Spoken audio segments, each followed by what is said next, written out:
Battle of the Carolinas last night. North Carolina 31, South Carolina 17. What did we learn? I want to kind of unpack this one from the South Carolina side of things. We got a fair amount of you Gamecock fans that follow this very show, that are subscribed to this very channel. If you have not yet subscribed to this channel, would encourage you to do so. We talk college football every single day, live Tuesday, Wednesday, Thursday, 11 a.m. Eastern. Follow me on the socials at JD Piquel on Twitter, as well as on Instagram at JD Piquel. All right, so like I was saying, this is not the result you wanted if you're a South Carolina fan. And week one is always tricky because it's one data point.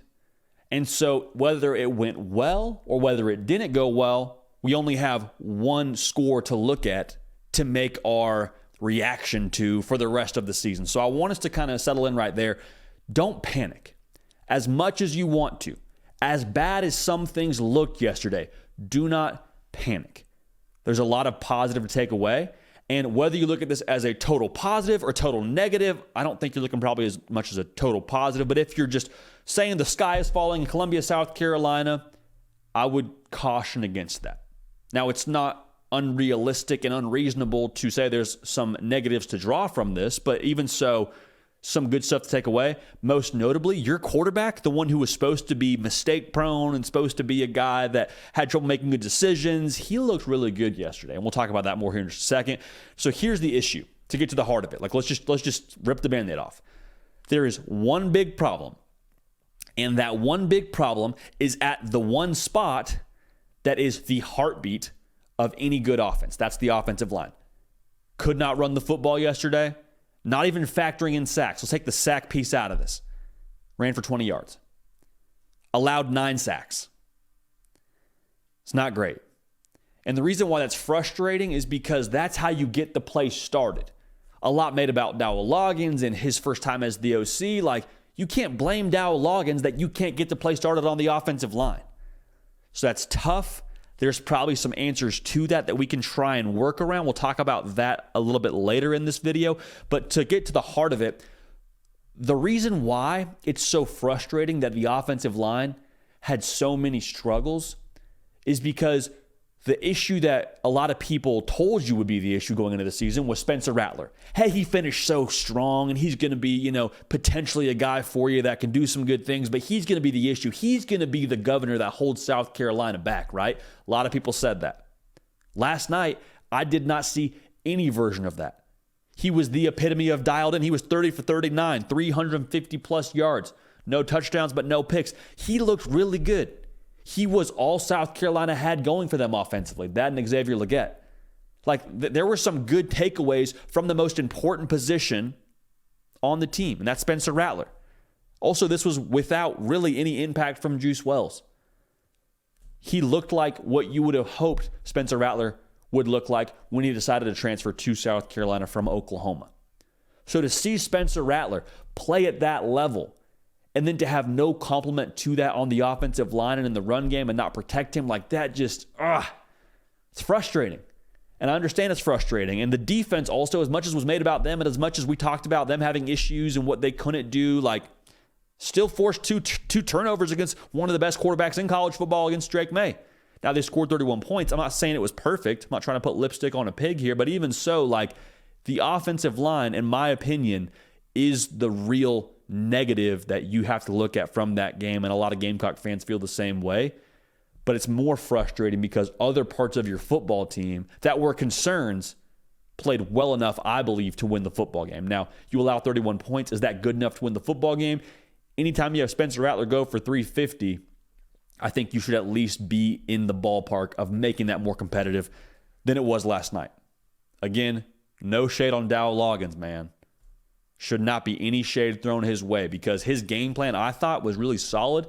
There wasn't the big boys up front to execute. So, looking at the offensive line, I think there's two things that you have to evaluate going forward. One is, can we manufacture any kind of run game? Can we do a little bit more perimeter pass game? We get the ball out of Spencer Rattler's hands really quick and get it to Dakereon Joyner, or we get it out to Juice Wells when he's healthy, or whatever we got to do to manufacture some kind of run game so we don't just have the pass game. Maybe it's a little bit more of some draw schemes Try and spread the defense out a little bit and take advantage of numbers. Maybe it's some tempo. We're going faster and trying to get them out of ideal packages and personnel they want to be in. Like, whatever we have to do to try and cheat ourselves into a run game, I think we have to look a little bit more closely at that. And that's not me saying I know what Dow Loggins should call, but I do think there needs to be some sort of balance that exists for Spencer Rattler to continue to play the way he played yesterday. Because North Carolina, as good as they looked up front, I'm not so sure that that defense is going to be the most formidable that you play. You go to Athens, Georgia here pretty soon. Something tells me that'll be a little bit more of a difficult task to block up front. The other thing I would say, though, we saw South Carolina start slow a year ago. So we know much better than to just sell Shane Beamer and sell the South Carolina team after one poor performance. Was yesterday up to the standard? No. Did yesterday inspire a lot of confidence on the offensive line? Absolutely not. But to the same exact token, if we're just going to project South Carolina to be garbage the rest of the year, we don't know Shane Beamer. We don't know what they did at the end of last year. So let's not overreact to one bad sample size. Let's look at the problem, and it's one big problem. It's one glaring problem, a problem you can't have going forward, and let's address some workarounds. We're not going to be able to just all of a sudden move the line of scrimmage differently and have perfect pass pro from week to week. Not going to happen. What you can do, though, is find different workarounds, find some back doors, find some cheat codes, and improvise. And that's what the great teams do. They do more with less. Right now, to be real, to call a spade, there is less on the offensive line. But I saw tremendous strides from Spencer Rattler. Saw the defense answer when they had to answer. Wasn't perfect, but I saw them make 2 turnovers. I thought that was solid. I think you have to take some positive away from that. All in all, don't quit on South Carolina just yet, but you can also be upset with the result, is what I want to make sure we all get clear on. Regardless, though, we're going to keep talking about the Gamecocks, so make sure you are subscribed right here to the On3 YouTube channel. We are live Tuesday, Wednesday, Thursday, 11 a.m. Eastern.